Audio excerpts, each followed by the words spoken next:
COVID took away a huge coping skill, a huge source of support, and we couldn't meet together.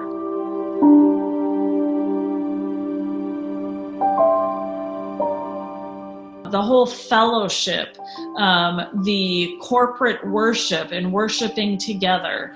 There's so much peace that comes from being able to physically set foot in the building, be around other people, have that support, have that community. And when that was taken away, it was just another layer of a loss that people felt.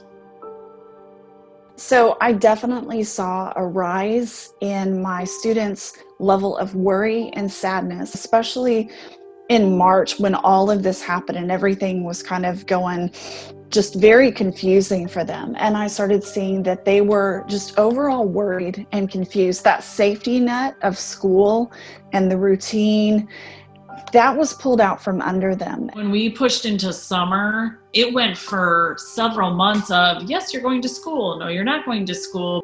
These poor kids were ping pong balls. And when you think about when you're an adolescent, how important social side is and how important structure is, summer was really rough for most adolescents. COVID-19 has been an interesting phenomenon. It has blurred the already blurry boundaries between work and rest. Already that's been happening because of our 24-hour, 7 days a week connectivity. There's the pressure to look good and be successful and do everything and be the super person or super teacher, super pastor, super church worker.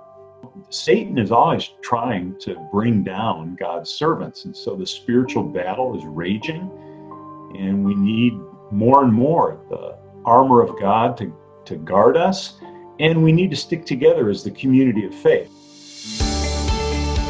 Too many people want to just, judge themselves. Oh, I shouldn't feel that way. I'm awful, or I'm a terrible Christian because I'm feeling this way. No, it's okay. I mean, what are you going to do with that? Are you going to sit in that and let it put a barrier between you and God?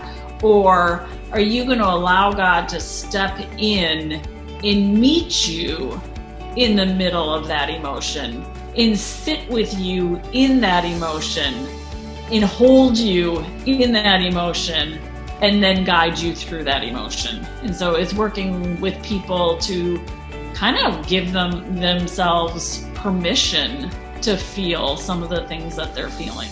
With my youngest ones, we talk about an invisible string that always connects us to the hearts of those that we love, whether they're here on earth or they're in heaven, that we are always connected. And again, for everything, just that safety and that security of knowing that they are not alone is huge. I remind them a lot that he said, in this world you will have trouble.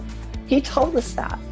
But he also told us, I have overcome the world. And so we can be confident in knowing that, yes, there are things that are going on, but oh my goodness, Jesus promised that he's with us even through those hard times. There is this development of something called care teams.